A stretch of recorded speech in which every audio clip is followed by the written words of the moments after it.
Hello, my friends. Happy day to you. I'm so happy to be back here with you today, looking at the Schumann resonance. The date is Thursday, September 24th. We are 2 days past the equinox, so we are in the umbrella of the equinox energies.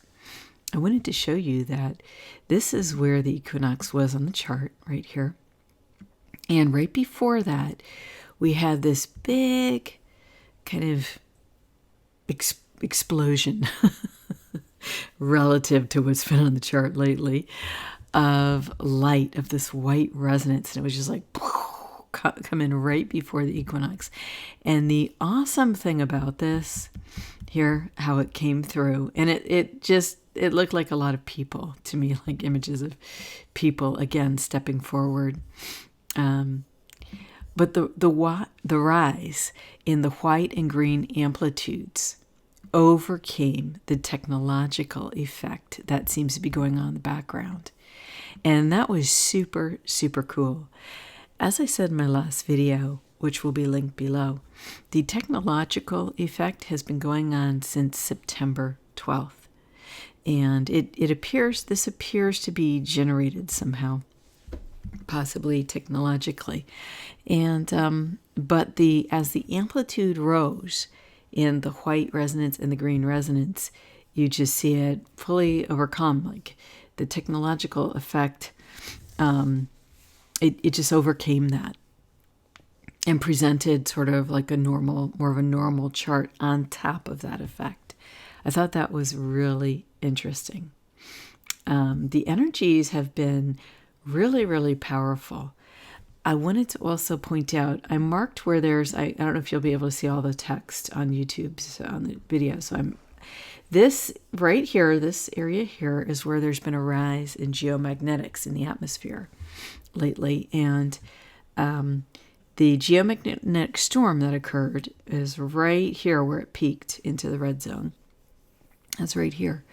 And it almost looks like I've talked about how I feel that this technological effect works, and I have a whole playlist now called Technological Effect because it's happened a handful of times in the past year.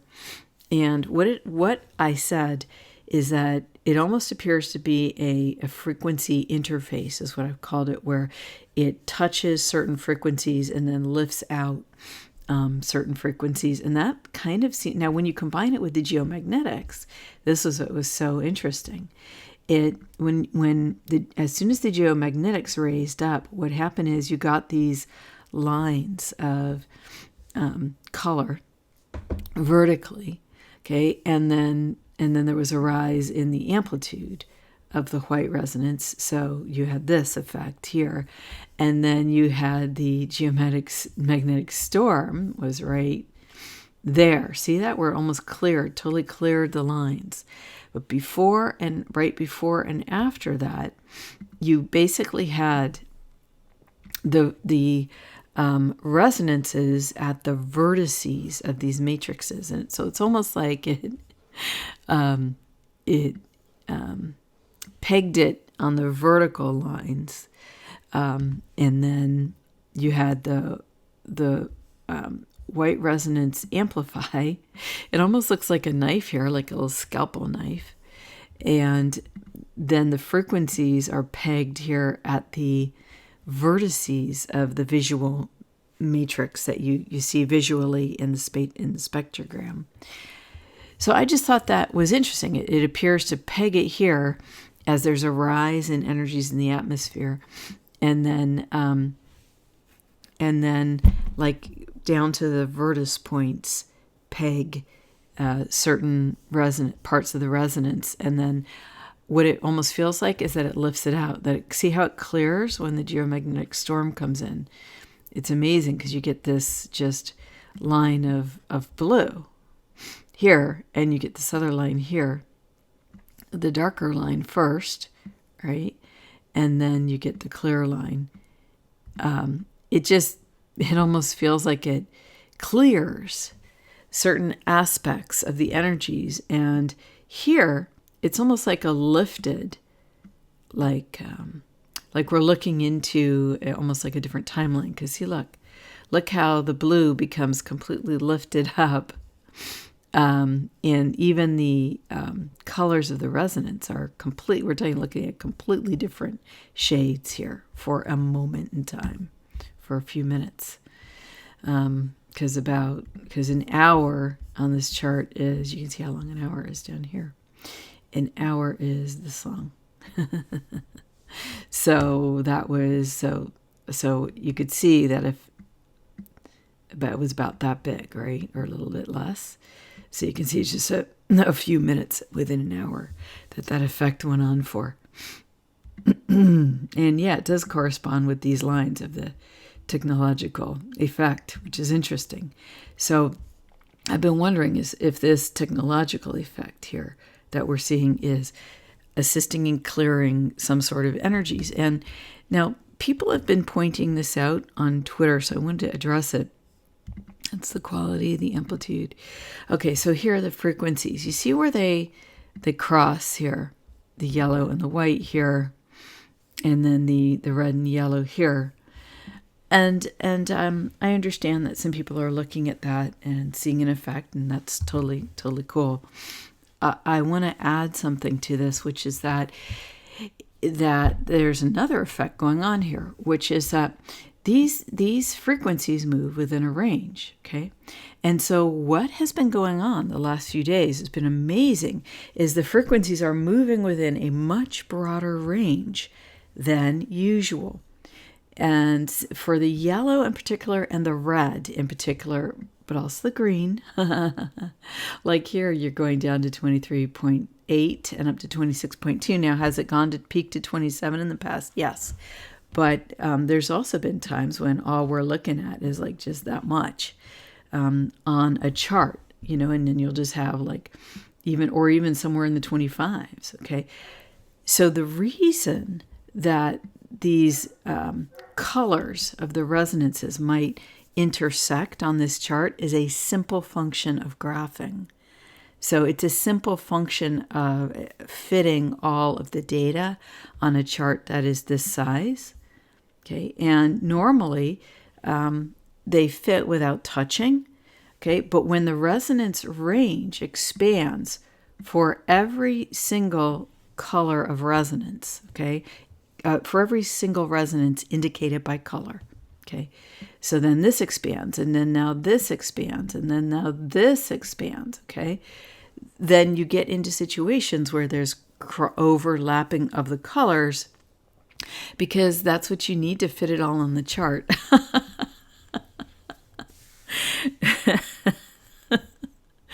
I know that's a simple explanation, and it's just, there's no woo-woo to it at all. It's just straight graphing, okay? But that's what I'm seeing here, so I guess there is some, some math in me that wants to come out and just say, sometimes it's just about the graphing. But if you feel a correlation between this, then more power to you. Okay, I'm totally fine with that. All points of views are welcome here. So that's how I roll. Okay, so but. Now, where I do want to agree, where I do want to say this is so interesting is that the dog has entered the chat. Okay, here he comes. All right. He's shaking it off. Okay, so now here's what's super, super interesting, okay? And I agree that this is an interesting phenomena, but I'm going to add my 2 cents about what I think is going on. Because we all get to contribute like in this all group soup, right? All right, so check this out. The technological effect has been going on for, guess what, 11 days, September 12, 13, 14, 15, 16. Yes, I'm counting on my hands. 17, 18, 19, 20, 21, 22, 23, and now we're at 24. So we're at 13 days, okay? We're at 13 days of technological effect. And because it was for the first full day on September 12th. So this is what I think is happening.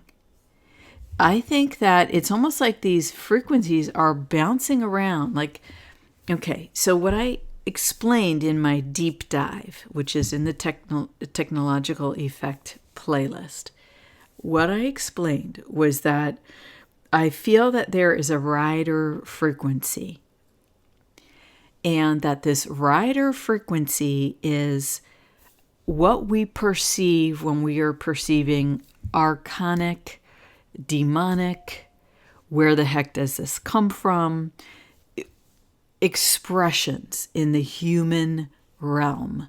So when we're looking at videos and we're looking at people scream their head off, okay, and we just don't get what they are about, what is going on for this person.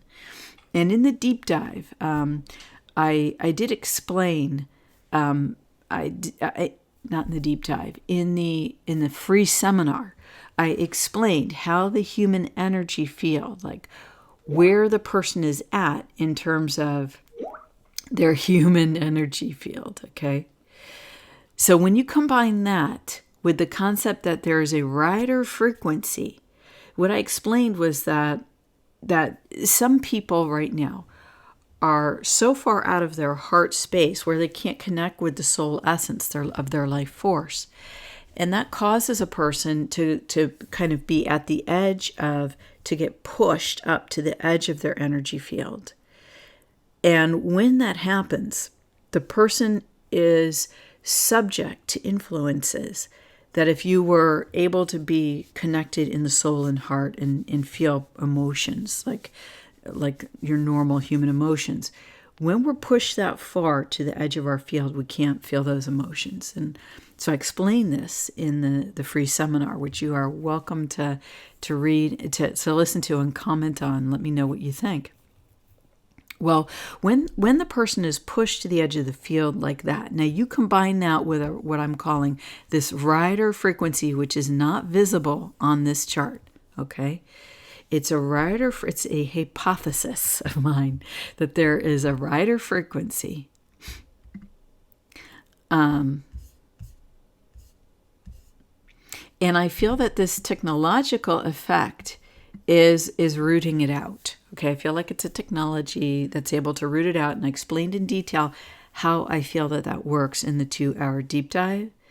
I also explained how it works in the, I think the deep dive will be enough.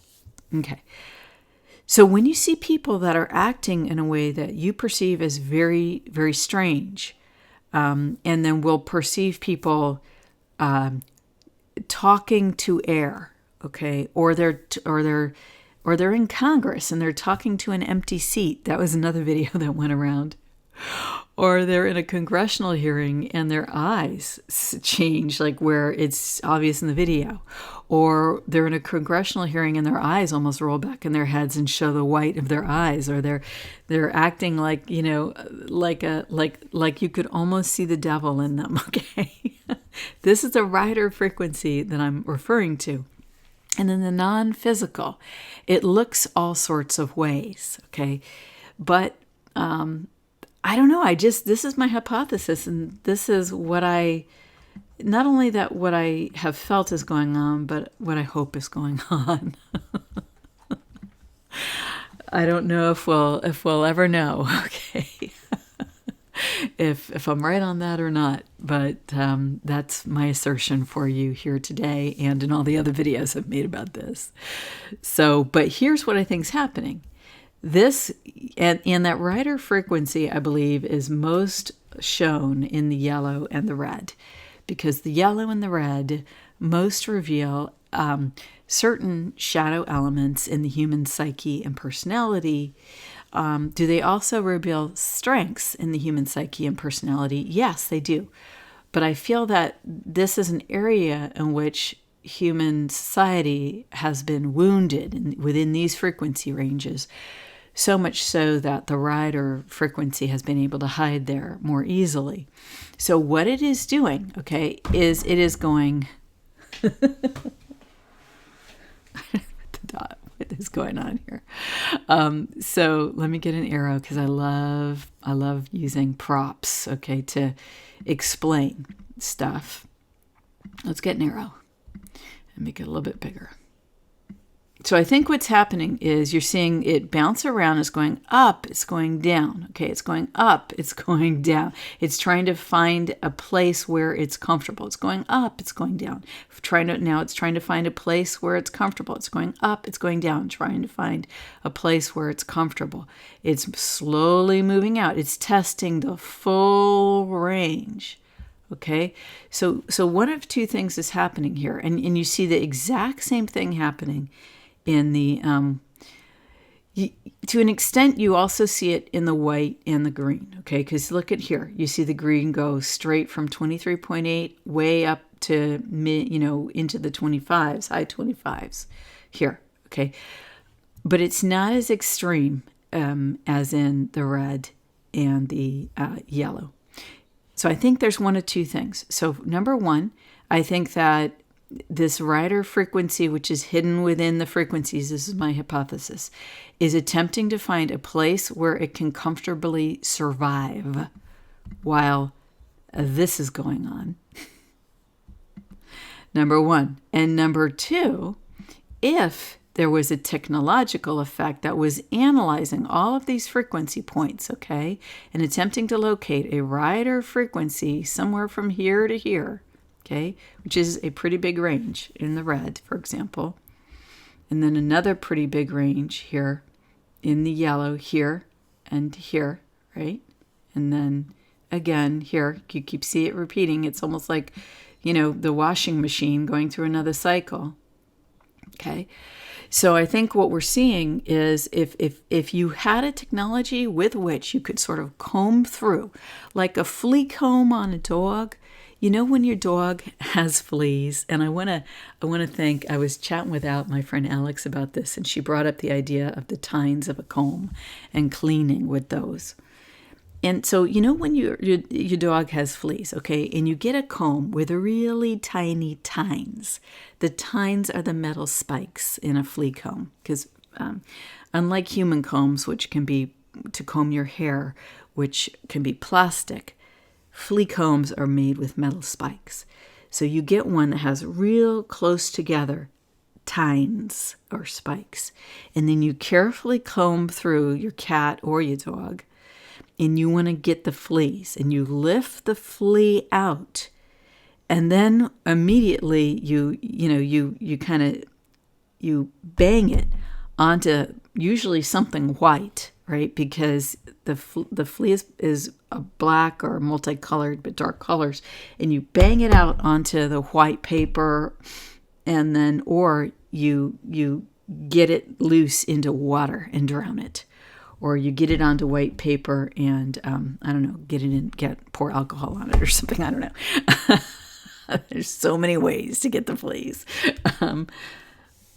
But yeah, no, I've done this many, many times. And the thing about fleas is they are a perfect example of, I think, the rider frequency, because a flea is very, very flat.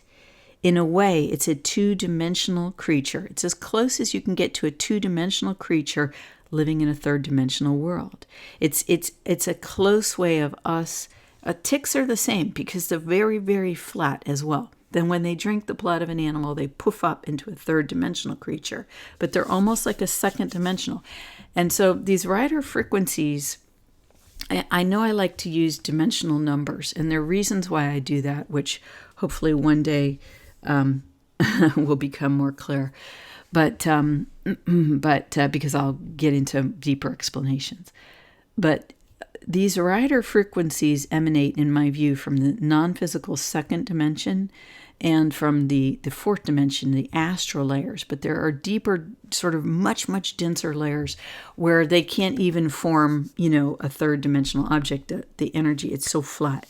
And so I think as human beings, God, or the Creator, okay, gives us the experience. We're given clues of what's happening.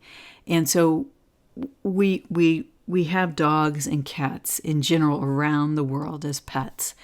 And the dogs and the cats can get fleas, and fleas are two-dimensional. They're almost like two-dimensional parasites because their whole body and all their organs and everything is pressed flat. Now, if you've ever looked at images of fleas up close, they're actually very, very beautiful. I mean, the colors and everything. Once you get past the legs and the mouth and all that, and that you're looking at internal organs, the colors can actually be incredibly, incredibly beautiful, okay? So that's kind of the idea of looking into darkness and seeing the light, right? Looking into the darkness and seeing the beauty. Well, in these flat, two-dimensional creatures, but they are parasites. Okay, they don't live in the world on their own. They can't survive on their own. They have to have a host. And the same thing with these non-physical energies that I'm postulating about, this rider frequency. I believe that this, what I'm calling technological effect, or in science terms, and this is a science term that I am bringing into the world, frequency interface. Okay, and I explained how the frequency interface works to locate the rider frequency, and then we'll pop it out. And I think that when you then get the effect of like a geomagnetic storm coming in, it assists this effect, because here at the vertex, it assists in helping locate, oh, there it is. Let's pop it out of the vertex, right?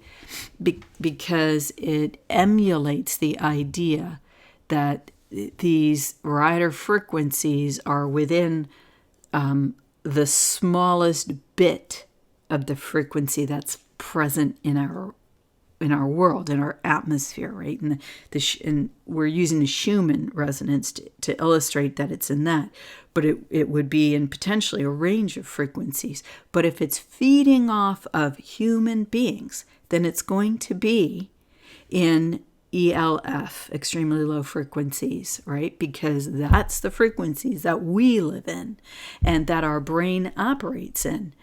I'll also link the recent video that I did on brainwaves, and I explained how these areas here on the chart relate to brainwaves, and how we get a lot of images that come in here at about 7.83.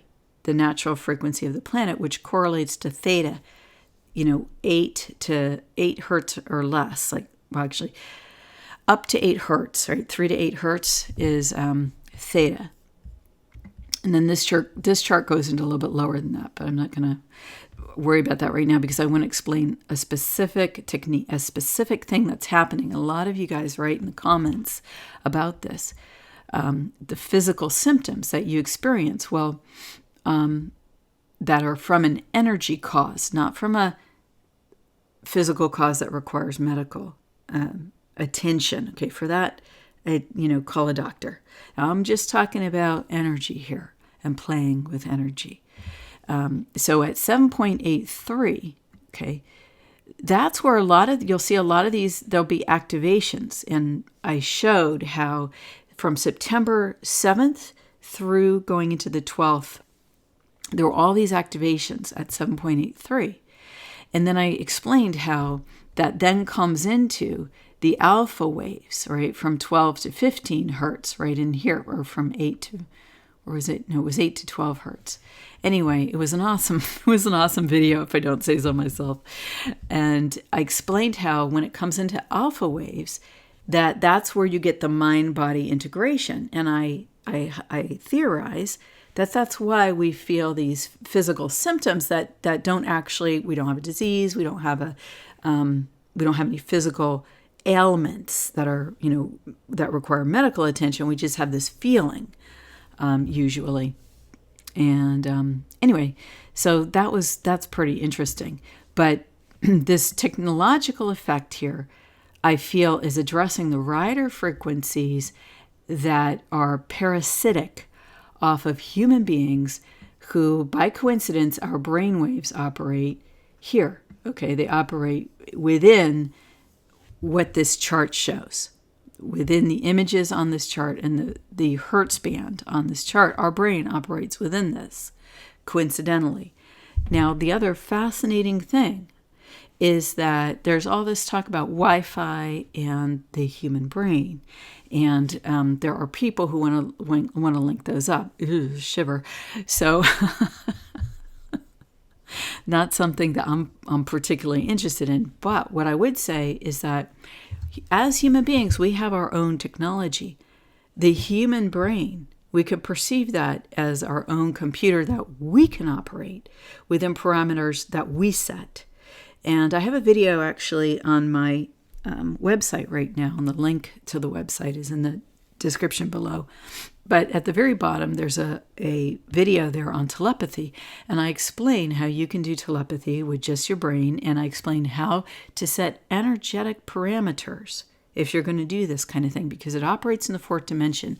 And anything, any human technology, meaning of our physical body, so any astral traveling, which is fourth dimensional, any telepathy, which is fourth dimensional, anything that's in that range can be hacked by technology that operates in the fourth dimension, and sometimes also by technology that operates in the second dimension, which is another hypothesis of mine, that there's technology that operates both in the second and the fourth dimensions. And the second dimensional technology is, I think, something that's been around for a long time and that shows up to us like demons. Okay, so these archonic demons, they come in several, I've written articles on this, but they come in there's several ways that these particular ones that are very parasitic look. And they come across to us as demonic-looking entities, but they also can seem like technology. And the fact is that if we're talking about the non-physical, we're talking about a range of positive experiences to negative experiences. And how do you set your parameters on that? It's very, very simple. I'm going to give you the answer right here.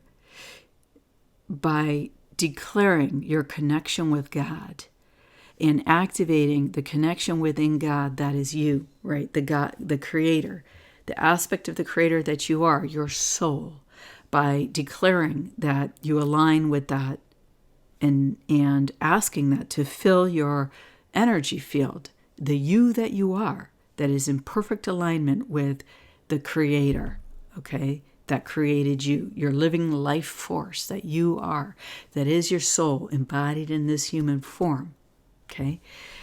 When you align with that, the darkness can't stand that, and it can't stand in your field, and it will leave, it will depart. And you can also simply ask God, your angels, your higher self, your Archangel Michael. You can work with archangels, Archangel Michael, Archangel Gabriel, Archangel Uriel, Archangel Raphael, all mentioned in the Bible. You can ask them to take these things from you if you feel that you're being bothered by them, or if you feel negative energy around. You can simply ask the protection of the angels of the highest light. So there are, it's, throughout our lives. It depends how when you've been exposed to this information. But for many of us, these things were a great mystery to us, right? I remember growing up thinking that this was a great mystery, and I thought I didn't want to have anything to do with it. But, sometimes we're human beings, and we don't know, right? We're not taught that we have a natural ability to perceive these things. And so we're naturally sensitive. And I talk to a lot of people, and I talk to a lot of people who are part of what I would call the general public, or at least I used to before this whole shelter-in-place thing, because I would go to public fairs and that sort of thing and interact with people. And the type and quality of people who have these experiences is vast and broad. And so the simple tool set is that by calling out to God, the darkness flees when you bring in God. That's the first thing. And qualify who God is, right? Because when you talk about God, it might not be who another person talks about God as. And I explain stories about this in my videos. But the Most High, the creator of the universe, the source of my soul, qualify. And then when you bring the energy of who you are as a child of the creator, right? When I ask that fill my field, right? More and more and more of God's light within me fill my field. That is of my essence, the specific signature that the creator gifted me with. Whew, the darkness flees. And on a vast, vast scale, I feel that this is what is going on here. And what is the evidence for that? All the evidence I have for that is that this looks by eye to be artificial. And I thank the composer who wrote in, who works with music, and that's her field.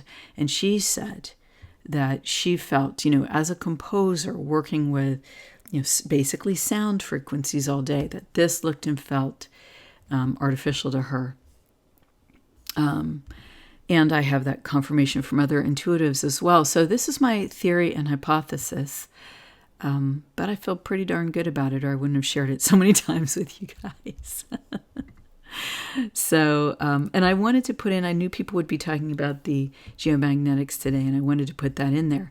Now, in terms of quality, it's been very interesting. We've had spikes in the yellow, and we've had spikes in the red. And I point those out in particular. There's obviously spiking in white and green, but in yellow and red because they're notable. Okay, they stand out as greater than usual, and I think it's part of this idea of that there's a rider frequency hidden within our world, and it's trying to move around and see where it feels good or not. Now, what spiking the red does, or spiking the yellow does, is it brings forth the natural quality, the natural clarity of what that frequency is endemic to the earth, free of any kind of invasive frequency. Pretty cool, huh? So if you think about this as programming points in a computer, you could think about every little dot, okay, that's possible on this chart, and then combine that with every little dot possible on the amplitude chart, and then every little dot possible on the frequency chart here. Every little dot, you can see that there is a vast array of possibilities here. And it's most likely that there are certain keys, and those keys together, I called it a signature, right? When you put together a certain array of frequency, amplitude, quality, and whatever other scientific measures that more advanced technologies might be at use by human beings. I'm not talking about anything but human beings using advanced technology here. And I called that the signature, and that signature would be a code. And so you could look at each one of these codes and look for the rider frequency and lift it out. Well, that's what I think is going on here.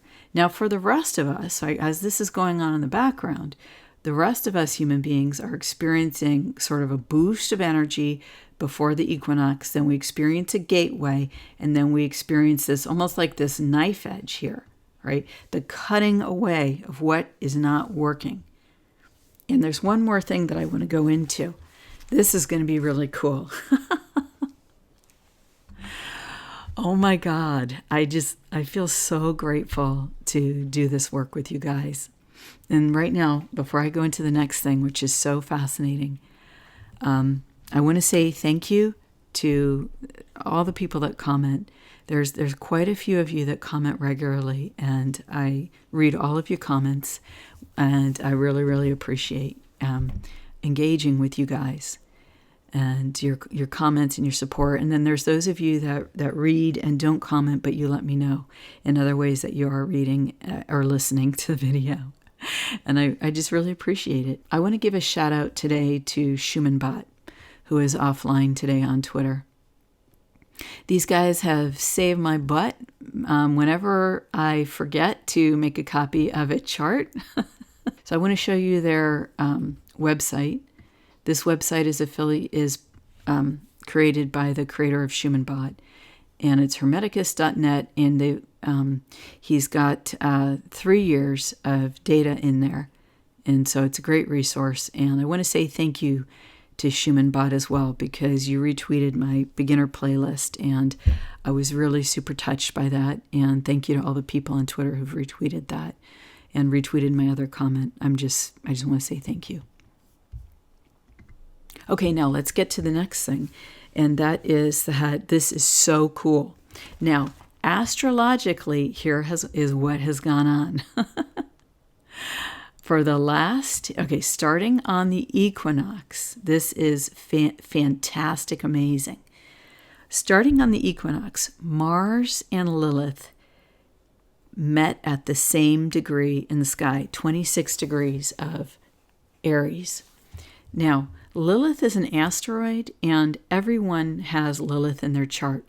I would recommend to you to go to Laura Walker's site, Oracle Report, and download her book, her free book on the Black Moon. And you will, Black Moon is Lilith, and you will be able to find in there what your Black Moon birth date is from her diagrams, from her list of data in the back. And there are 12 Black Moons for the 12 astrological signs, and this will show you the core wounding which you were born. And when my friends introduced me to this, it was amazing. It really changed my life in a positive way, because it was right on. First of all, she just nails this information.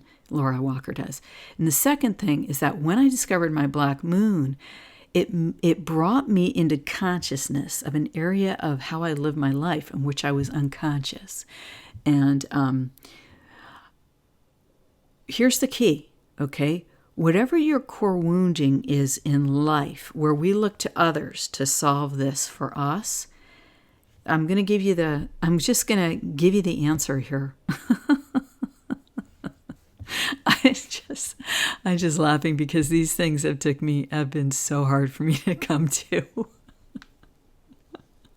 And I'm just laughing that I could just say this.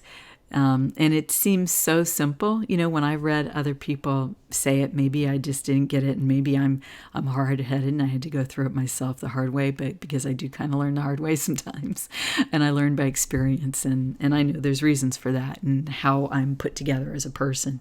But basically, here's the deal. I had to find all of that within myself, right?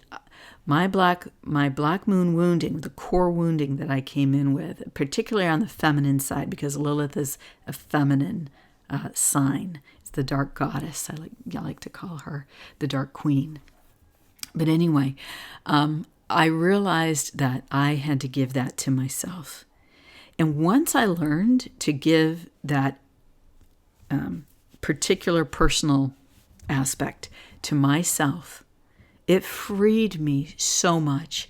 It freed me in my creativity. It freed me in my work. It freed me in my relationships, because I was no longer looking for that in anyone else. Now I was looking for it in me, and it empowered me so strongly. Oh my God, it was great. Well, right now, Mars and Aries, okay, bam, they are in the exact same degree in the sky.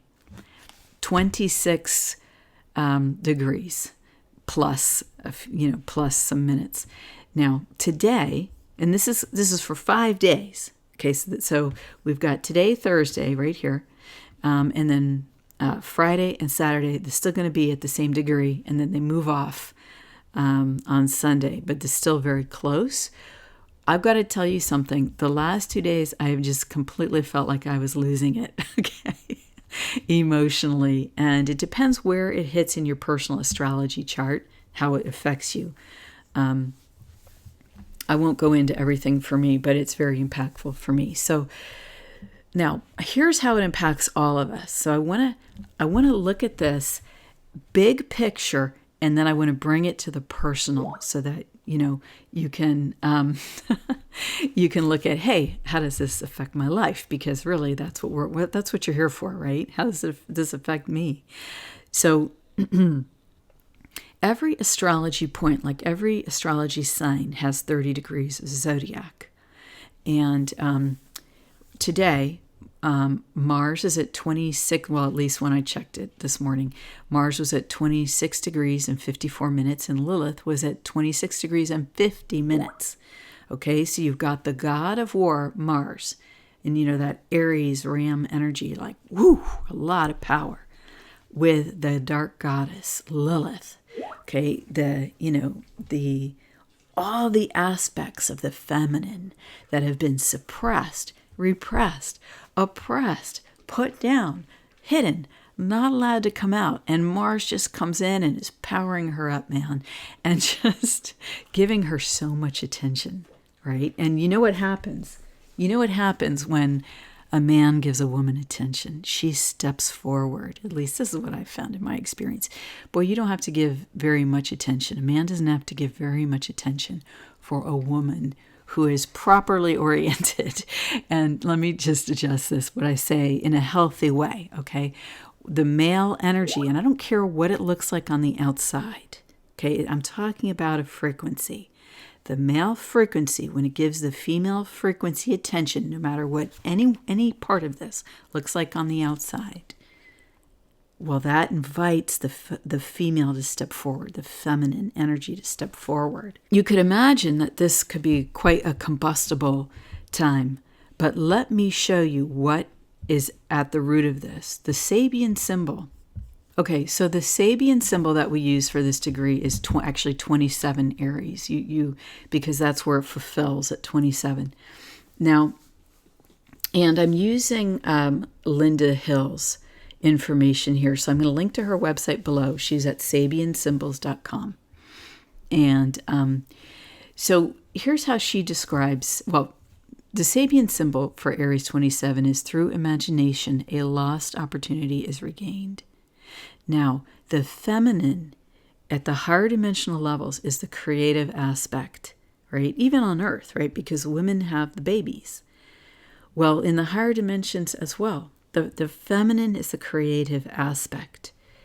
So you've got Mars, the male aspect, powering the feminine creative aspect here. And everything that's been hidden, right, is about to just step forward. And not just step forward from the feminine side, but step forward powerfully. And on what degree? Through imagination, a lost opportunity is regained. Now, Linda Hill says that this implies an opportunity to set something right that was thought to be gone or past hope of recovery. So, and this is very mental. We use the mind, but we also use the intuitive, the imagination, the access. Imagination springs from inspiration, which combines our connection with the divine. So through combining both the mind and our inspiration to create in the physical world, what was lost comes back into reality. It comes back into the physical. And now, let me explain something about this, because I want to talk about it on a personal level, and then but first I want to talk about it on a societal level. And it's really fascinating because on Twitter, James Woods just tweeted a tweet of it was a child, a teenager, who rescued a toddler. Oh my God. I watched it a few times. I'm sure any of us who saw it you just had to watch it over and over because it was so amazing. You have all these adults around, okay? And the adults are facilitating, but it's the boy, the young man, okay? He's 13, and he's the one that has to go down through this pipe that the toddler has fallen down to rescue him because he's the only one small enough to fit in the pipe. And he's a teenager, so he's able to have his wits about him, to go down. So they tie a rope around this boy's feet and they lower him down into this dark pipe. He's got a little light on his forehead and he goes down there and he grabs onto the 3-year-old. And when he gives a signal, the boy gives a signal, and then the men pull him up, okay? And he comes out and he's holding on the toddler. Oh my God, it's just so wonderful.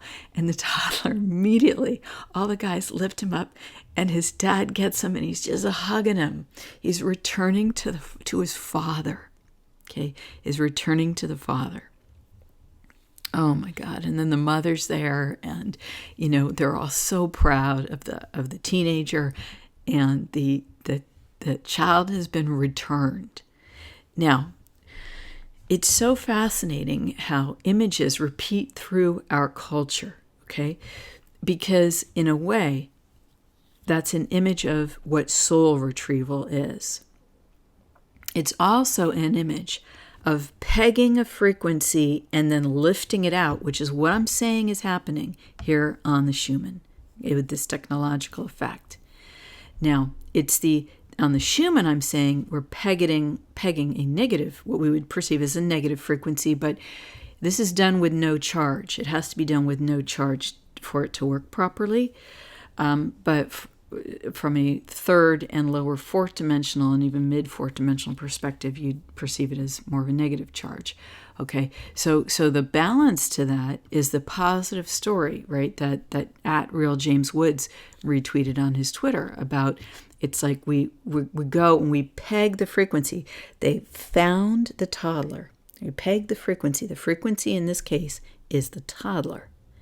And then through the technology of the human, all the adults, okay, the mother, giving her teenage son words of wisdom before he goes down in the tube, and the men all standing around and tying the ropes around. Through that technology, they lower the boy. The boy now, the young man is a part of the technology that goes and gets the pegged frequency, wraps his arms around him and lifts him out. Okay, and the men and the crane and all of it working together pulls out the frequency we're all focused on. And in this case, it's a positive story. Okay, the charge is a positive one here. Okay. Of saving the toddler. Do you see the balance in those two stories? So these themes repeat. Now, what I want to say here is that Aries 27, that there's an aspect of soul retrieval with this frequency, and that's why it's so powerful that it activated on the equinox. This is going to set the energies for months to come. Through imagination, something that was thought that was lost beyond retrieval is regained. And when something's lost beyond retrieval, okay, like the toddler down in that pipe, you got to feel for the parents, right? You got to feel for all of us thinking about that child down there. And that's how God thinks about us. The Creator thinks about us as his children lost in the wilderness, okay, of the varying free will choices on earth. In that we've been even pulled this way or that by parasitic rider frequencies, unseen elements. Okay. I hear this a lot and I read this a lot, and I used to say these things until I started thinking about it more in depth like I'm talking to you now. But I was watching a young woman talk who had her video retweeted on Twitter yesterday. And she was talking about the government, and the government does this, and the government does that, and we have to remake the government and all this stuff. And I was thinking, oh, for goodness sakes, it's finally gotten to hear where I've seen this. Now, this is my personal view. If you don't agree, it's okay with me. And I don't go into politics, okay? But I do love this country that I live in, the United States of America. And I always was drawn to studying our founding fathers, our founding documents, the Declaration of Independence, the Federalist Papers, all that stuff, the Constitution of the United States of America. And what I came to, once I started to understand the non-physical elements at play, what I came to was that our founding structures, our quote-unquote government based in the law of the Constitution is perfect. It's wonderful. The issue is that we've had cheating and law breaking. And what do you think has caused that? In my view, it's this pull to get us away from God through our free will choices, whether they came from within us because we thought, hey, I'll just try that and see what happens. Or whether we were pulled by a parasitic element that offered a temptation and the person chose to go in that path and then couldn't recover themselves. And then you get into the aspects of society where there's ritual abuse, where people are abused from such a young age that can be very hard to recover from that. But let me tell you something, even if you have been through that, you can recover your soul connection. And let me speak this from, I'm going to declare a space of sacred discharge imbued by the sacred flame through this entire video, and ask Archangel Michael to be by my side as I say this, and Archangel Raphael, Saint Raphael and Saint Michael. Archangel Raphael is the Archangel of healing. But let me ask them to step forward and be forward and behind me and around me. Let me say this to you. Now, I invoke the healing flame of the Holy Spirit over this. If you have been through this, you can recover your soul. If you have made agreements with dark forces, you have a right as a soul-birthed human being, as a natural human being, you have a right to cancel those agreements, no matter what you said and you agreed to. And I speak this in alignment with the divinity that is within me. I speak this. I speak this as someone who's worked with individuals who have been through great trauma and who has assisted with this process. It does not matter what you have promised the devil, because God is the creator and you have the free will right to choose to bring God back into your life no matter what, and to align with God, the Most High, the creator of the universe, the source light that you are at the most high levels. Now, there's also a path for those who are part of the dark team, the chaos crew, to return home, to have their own ascension. And that path involves, I don't know how to summarize this in an easy way. It involves forgiving yourself for everything and understanding that there's never been any judgment on you, that the Creator loves you just as you are, no matter the choices that you've made and the actions that you've done. And I would ask you and suggest that if you have a friend that you want to talk to in the spirit realms, you can call on Archangel Michael. He's sat with me as I've had this particular discussion. And the person asked me, would he talk to me? And what I heard Archangel Michael say in that situation was, yes, he is my brother. So I'll leave that for you to ponder. So back to the story here. What I wanted to say about through imagination, something that was lost is regained. Over the past 2 days, since this degree got activated with Mars and Lilith contributing their very powerful energies, and I'm saying that they contributed them in an activation. A lot of people see Lilith as a negative, but no, Lilith is simply a part of creation, okay? And when something becomes covered over and pressed down and given a negative image, then sure, it could be seen that way. But it's simply a part of us, whatever the feminine aspect of us, male or female, Okay, but whatever the feminine side of you that's been repressed is what we're referring to here. Now, the past 2 days, I've felt this, it's reconnected me with this feeling of being bereft.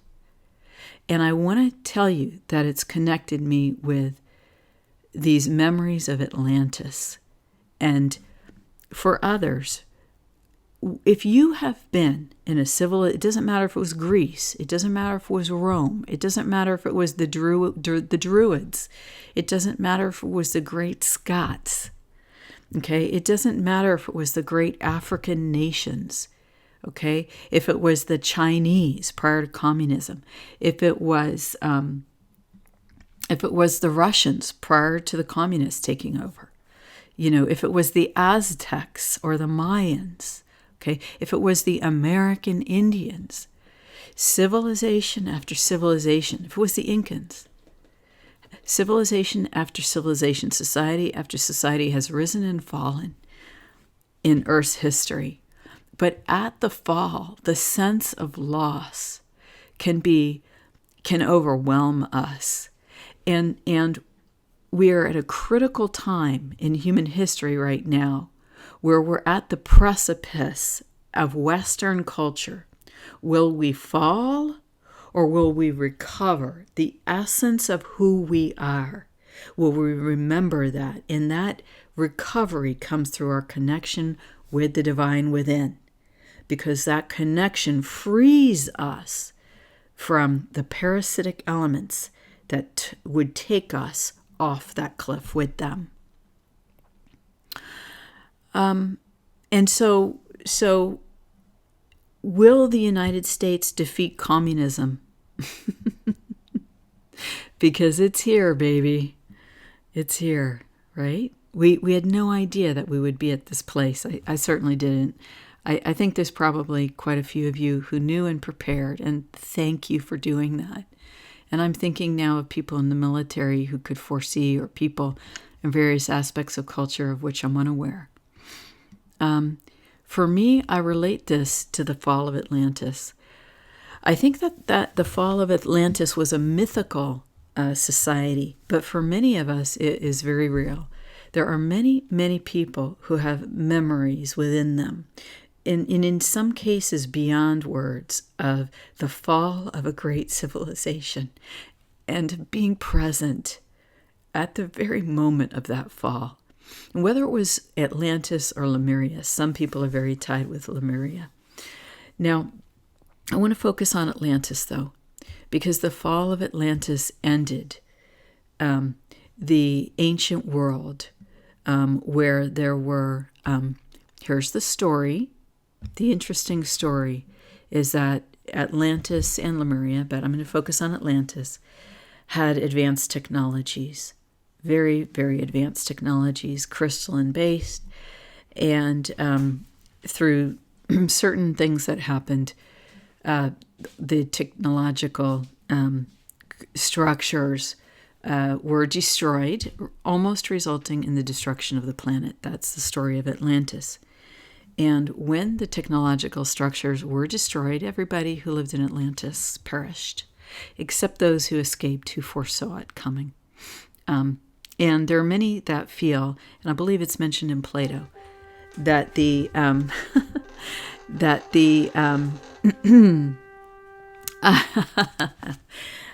the herald, the message, the messenger, that in Plato, that the flood mentioned in the Bible at the times of Noah occurred when Atlantis was destroyed and fell into the water. And I've got to tell you something, even as a child, okay?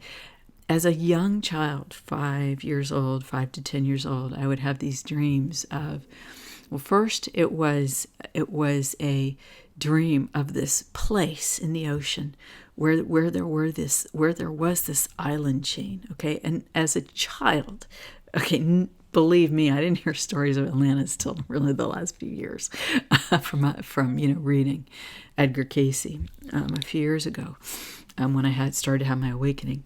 But as a child, I dreamed of a chain of islands, and then as I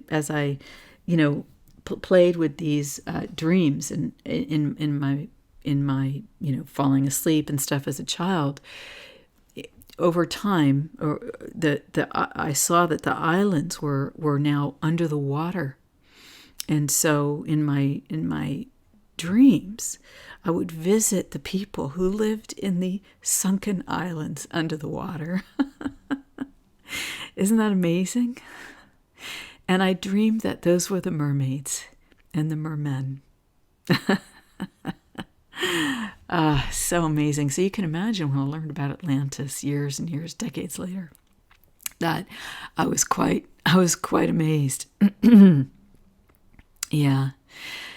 So at any rate, I've met people across the board, people who are on one side or the other, people who were the priestesses who did healings in temples, people who were on the other side who may not quite have admitted exactly what they had done. I did meet a woman though who remembered being part of the group that caused the destruction. And you come into this life with memories like this, and woo, that's a lot to work off. And let me tell you something. All of us who have these memories, and I have my own memories of blame, self-blame. Some have self-blame, some have grief, some have guilt, some have shame. But these aren't serving us anymore. And I think that's the message of this equinox, that something lost is recovered. But how do you do the recovery? It's the same way as a soul retrieval works. Now I'm going to bring it to the personal. Okay. Now I do soul retrievals when I work with individuals. And here's how you do a soul retrieval. It's exactly like the video that @RealJamesWood retweeted. I was looking at that and I was like, God, it's a perfect illustration. Now imagine that every character is you, is an aspect of you. Okay. So you're the person who created the tweet. You're the person who is the teenager. You're the person who noted that the toddler fell in the well. You are the toddler down in the darkness of the well. You are the men tying the rope to the teenager's feet to go down into the well. You are the mother concerned about your children.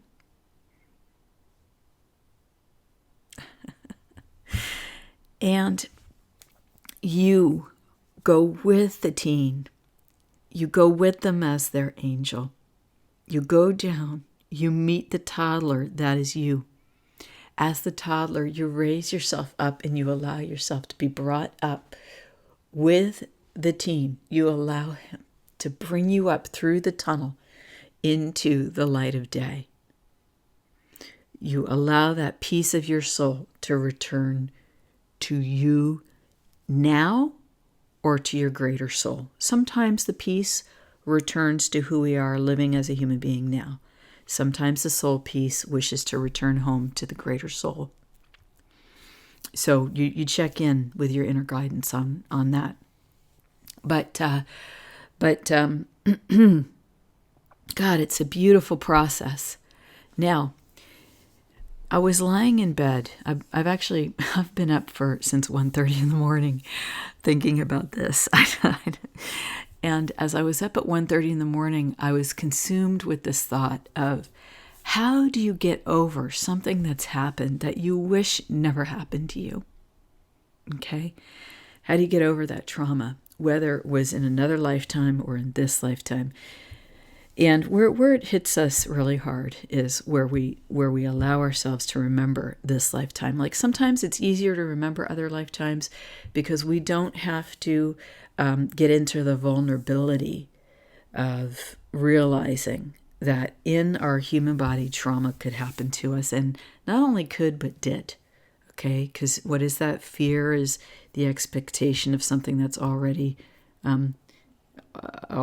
recurred or is recurring. I don't know. It's fear. It's basically whenever I'm afraid of something, I usually realize that it's something that's actually already happened to me. And if there's an intense fear that I've had in my life, When I've looked back after doing healing over and remembering different things and addressing different things, what I usually find is the things that I was afraid of are things that I had been traumatized over, and I just didn't remember. I didn't remember until I was ready to acknowledge them. And then once ready, that's where we go and we do the soul retrieval. Now, when you retrieve the soul, that's where we can let the bereftness, the grief, the guilt, the shame, the blame, allow the sacred flame to just gently burn it to dust. And then allow the angels of the highest light to take that particles to its place of highest good, or, it'll just revert back to neutral. Maybe the energy belongs here on earth. In my experience, this is the way to get over something that you wish had never happened to you. This is the way to get over memories that are extremely difficult. You recover the soul peace when you're ready.